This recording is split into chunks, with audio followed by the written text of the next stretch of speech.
Good morning sir. Good morning. Sir, എന്റെ പേര് Anu Jacob. ഇത് നിഖിൽ. ഞാനൊരു ജേർണലിസ്റ്റ് ആണ്. എന്താ ഇങ്ങോട്ട്? ജെയിംസ് അച്ഛനെ കുറിച്ച് ഞങ്ങളൊരു ഡോക്യുമെന്ററി നിർമ്മിക്കുകയാണ്. അച്ഛനെ സംബന്ധിച്ച് കൂടുതൽ കാര്യങ്ങൾ അറിയാനുണ്ടായിരുന്നു. അന്വേഷിച്ചപ്പോൾ അച്ഛനെ കുറിച്ച് സാറിനെ കൂടുതൽ അറിയാമെന്നറിഞ്ഞു. കേറി വാ.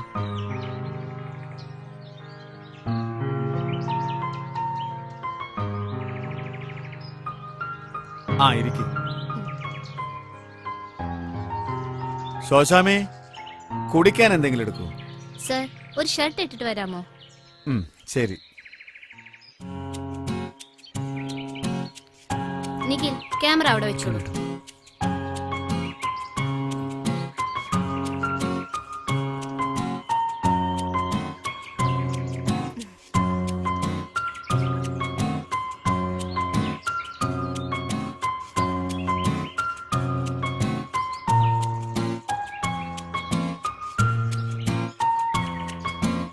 ഈ ഷർട്ട് എങ്ങനെയുണ്ട്?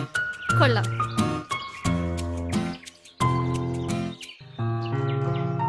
Thanks.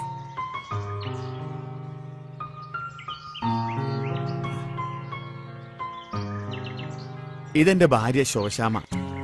Hi.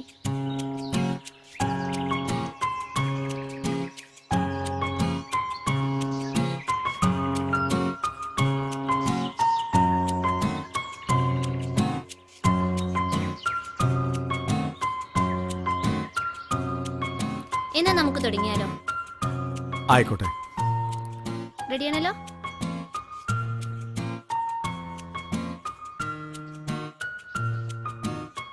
Nikhil, please rolling. സാറിന്റെ പേര്? തോമാച്ചൻ. ആരൊക്കെയാ ഇവിടെയുള്ളത്? ഞാനും ഭാര്യയും 2 മക്കളും. സർ, കർത്താവിന്റെയും മാതാവിന്റെയും അടുത്ത് ജെയിംസ് അച്ഛന്റെ ഫോട്ടോയും വെച്ചിട്ടുണ്ടല്ലോ. എന്താ ഇതിന്റെ അർത്ഥം? മോളെ, ജെയിംസ് അച്ഛനാണ് ഞങ്ങൾക്കെല്ലാം. ഞങ്ങളിന്ന് ജീവിച്ചിരിക്കാൻ കാരണം ആ അച്ഛനാണ്. എല്ലാ അച്ഛന്മാരും പോലെ ഒരു അച്ഛൻ. അതിൽ കൂടുതൽ എന്ത് പ്രത്യേകതയാ ഈ അച്ഛനുള്ളത്? ഞങ്ങൾക്കിന്ന് കാണുന്ന ഈ സൗഭാഗ്യത്തിനെല്ലാം കാരണം ആ അച്ഛനാണ്. അന്നത്തെ ആ ദിവസം എനിക്കൊരിക്കലും മറക്കാൻ കഴിയില്ല. എൻ്റെ മോൻ +2 ജയിച്ച ദിവസം. ചാച്ച, എനിക്ക് പഠിക്കണം. +2 ജയിച്ച പഠിപ്പിക്കാമെന്നല്ലേ ചാച്ചൻ പറഞ്ഞിരുന്നത്? നീ ഒന്ന് അടങ്ങടി പെണ്ണേ. ഇവിടെ പൈസ ഇരുന്ന് നിനക്കറിയില്ലേ? എന്റെ ഏറ്റവും വലിയ ആഗ്രഹമായിരുന്നു ഒരു നേഴ്സ് ആകണമെന്ന്. അതിനിപ്പോ എവിടുന്നാ പൈസ? നാളെ മുതലേ ഞങ്ങളുടെ കൂടെ റബ്ബർ വെട്ടാൻ പോരെ. മോളെ പഠിപ്പിക്കണമെന്ന് ചാച്ചൻ ആഗ്രഹമില്ലാഞ്ഞിട്ടല്ല. നേഴ്സിങ്ങിന് 3-4 ലക്ഷം രൂപ വേണം. എന്റെ ഫ്രണ്ട്സിന്റെ ചാച്ചനൊക്കെ വിദ്യാഭ്യാസ ലോൺ എടുക്കുന്നുണ്ടല്ലോ. ചാച്ചൻ എടുത്താൽ എന്താ? മോളെ, നമുക്ക് കിട്ടാൻ സാധ്യത കുറവാ. ഒന്നാമത് നമുക്കൊരു സെന്റ് സ്ഥലമില്ല. വീടാണെങ്കിൽ വാടകയ്ക്കും.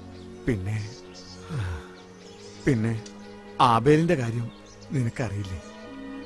ഒരു മാസം എത്ര രൂപയാണ് അവന് മരുന്നിന് വേണമെന്നുള്ളത് മോൾക്കറിയില്ലേ? അപ്പൊ എന്റെ ഭാവി എന്താവും? നിന്റെ ഭാവി നാളെ മുതലേ ഞങ്ങളുടെ കൂടെ പോരെ. 3 വർഷം കഴിഞ്ഞാലേ ഏതേലും ചെറുക്കനെ കണ്ടുപിടിച്ച് കെട്ടിച്ചു വിടും.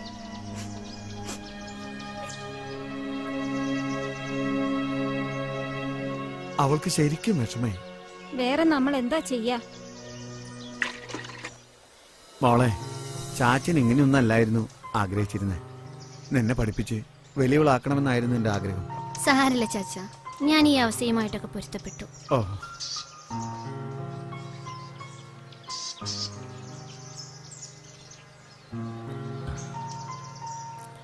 തോമാച്ചേട്ടൻ അല്ലേ? അതെ അച്ഛാ. എന്നെ പരിചയമുണ്ടോ?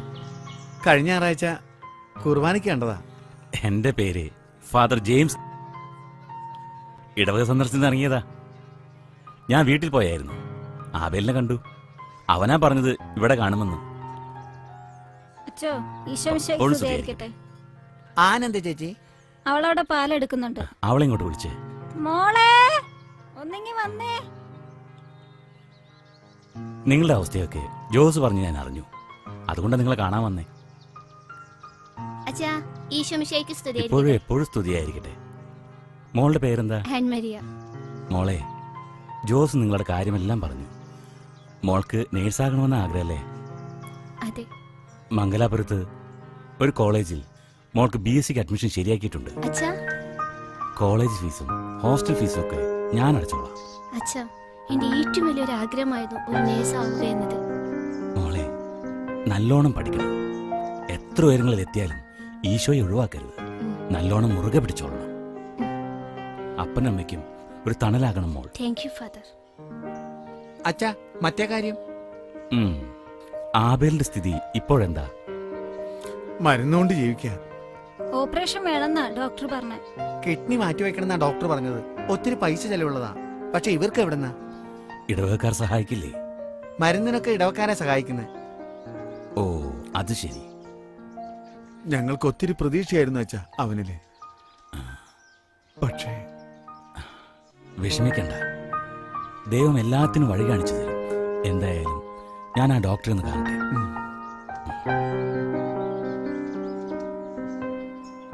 എന്നിട്ട് ഓപ്പറേഷൻ ചെയ്തോ? ഓപ്പറേഷനുള്ള പൈസയൊക്കെ അച്ഛൻ സംഘടിപ്പിച്ചു. പക്ഷേ അവന് ചേരുന്ന ഒരു കിഡ്നി കിട്ടാനില്ലായിരുന്നു. എന്നിട്ടോ? പിന്നീട് എന്തുണ്ടായി? ഒരു ദിവസം അച്ഛൻ വീട്ടിൽ വന്നു. ഞാനൊരു ഭാഗ്യം കെട്ട ജന്മമാ. അങ്ങനെ പറയല്ല ആബേലെ. എനിക്ക് വേണ്ടി അച്ഛൻ എത്ര കഷ്ടപ്പെട്ടു. എന്നിട്ടും എല്ലാം ദൈവഹിതമാ മോനെ. എന്റെ ദൈവം അറിയാതെയോ അനുവദിക്കാതെയോ എന്റെ ജീവിതത്തിൽ ഒന്നും സംഭവിക്കുന്നില്ല എന്ന് മോൻ കേട്ടിട്ടില്ലേ? എല്ലാം ദൈവം അനുവദിച്ചതാ. മോന്റെ ഈ അവസ്ഥയിൽ നിന്ന് മോനെ രക്ഷിക്കുവാൻ ആ ദൈവത്തിന് സാധിക്കും. എന്നാലും ഞാൻ ചില കാര്യങ്ങൾ മനസ്സിൽ കണ്ടിട്ടുണ്ട്. എന്തായാലും നമുക്ക് നാളെ ഹോസ്പിറ്റലിൽ അഡ്മിറ്റ് ആവാം. അതിന് ഡോണറെ കിട്ടുക അച്ഛാ. ദൈവം തരും മോനെ. അപ്പോ ഓപ്പറേഷൻ നടന്നോ? നടന്നു. അപ്പോൾ കിഡ്നി എവിടുന്ന് കിട്ടി? അച്ഛൻ അന്വേഷിച്ചിട്ട് ആരെയും കിട്ടിയില്ല. അവസാനം അച്ഛന്റെ കിഡ്നി തന്നെ എന്റെ മോന് വേണ്ടി കൊടുത്തു. എന്നിട്ട് ഒരു കിഡ്നിയുമായി ജീവിച്ച അച്ഛനെ രോഗം ബാധിച്ചു. രോഗബാധിതനായി അച്ഛൻ മരിച്ചു. വിഷമിക്കാതെ സർ. ആ അച്ഛൻ കാരണമാണ് ഞാനും എന്റെ കുടുംബവും ഇന്ന് ജീവിക്കുന്നത്. ഓക്കെ. ഇപ്പൊ മോൾ എവിടെയാ? അവള് UK-യിൽ നഴ്സിംഗ് പഠിച്ചിറങ്ങി. അച്ഛൻ തന്നെയാ അവളെ വിദേശത്തേക്ക് അയച്ചത്. അവൾ പോയതിൽ പിന്നെയാ ഞങ്ങൾക്ക് ഈ സൗഭാഗ്യങ്ങളൊക്കെ കിട്ടിയത്. ഈ ഫോട്ടോ കർത്താവിന്റെ ഫോട്ടോയ്ക്കൊപ്പം വയ്ക്കാനുള്ള കാരണം ഇതാണ്. മകനിപ്പോൾ എന്ത് ചെയ്യുന്നു? അച്ഛാ, ഈശോ മിശിഹായ്ക്ക് സ്തുതിയായിരിക്കട്ടെ. ഇപ്പോഴെപ്പോഴും ശരിക്കട്ടെ ഇരിക്കുക. അച്ഛൻ ഈ ഇടവകയുടെയാണോ? അല്ല, ഞാനീ വീട്ടിലെ. മോളിപ്പോ ചോദിച്ചില്ലേ, ആ മകൻ അവനാ ഇവൻ, എന്റെ മകൻ ആബേൽ. നിങ്ങൾക്കറിയുമോ, എൻ്റെ പ്രിയപ്പെട്ട ജെയിംസ് അച്ഛൻ കാരണമാ ഞാനിന്ന് ജീവിക്കുന്നത്. ജെയിംസ് അച്ഛൻ മരിച്ചത് എനിക്ക് വേണ്ടിയാ. എന്നിലൂടെ അച്ഛൻ ഇന്നും ജീവിക്കുന്നു. അപ്പോൾ അച്ഛൻ എന്ത് ചെയ്യുന്നു? സഹായിക്കാനല്ലാതെ ആരും മരിക്കരുത്. അതുകൊണ്ട് തന്നെ അവയവദാനത്തിൻ്റെ പ്രാധാന്യം മനസ്സിലാക്കി കൊടുക്കുന്ന ഒരു മേഖലയിലാണ് ഞാൻ പ്രവർത്തിക്കുന്നത്. ജെയിംസ് അച്ഛനെ ഈ ലോകം അറിയണം. അച്ഛനെ കുറിച്ചുള്ള ഒരു ഡോക്യുമെന്ററിയുടെ ഭാഗമായിട്ടാണ് ഞങ്ങൾ ഇവിടെ വന്നത്. ജെയിംസ് അച്ഛൻ അതുപോലുള്ള വ്യക്തികൾ ജീവിച്ചിരുന്നുകൊണ്ടാണ് ഈ ലോകം ഇന്ന് നശിക്കാതിരിക്കുന്നത്. അച്ഛൻ ഞങ്ങൾക്ക് കത്തിച്ചു തന്നൊരു കൈത്തിരിയുണ്ട്. അവയവദാനത്തിൻ്റെ മഹനീയത അത് കെടാതെ സൂക്ഷിക്കാൻ, ഈ ലോകം മുഴുവൻ എത്തിക്കാൻ നമുക്ക് കൂട്ടായി പരിശ്രമിക്കാം. Okay. Thank you father. Thank you sir. Thank okay sir.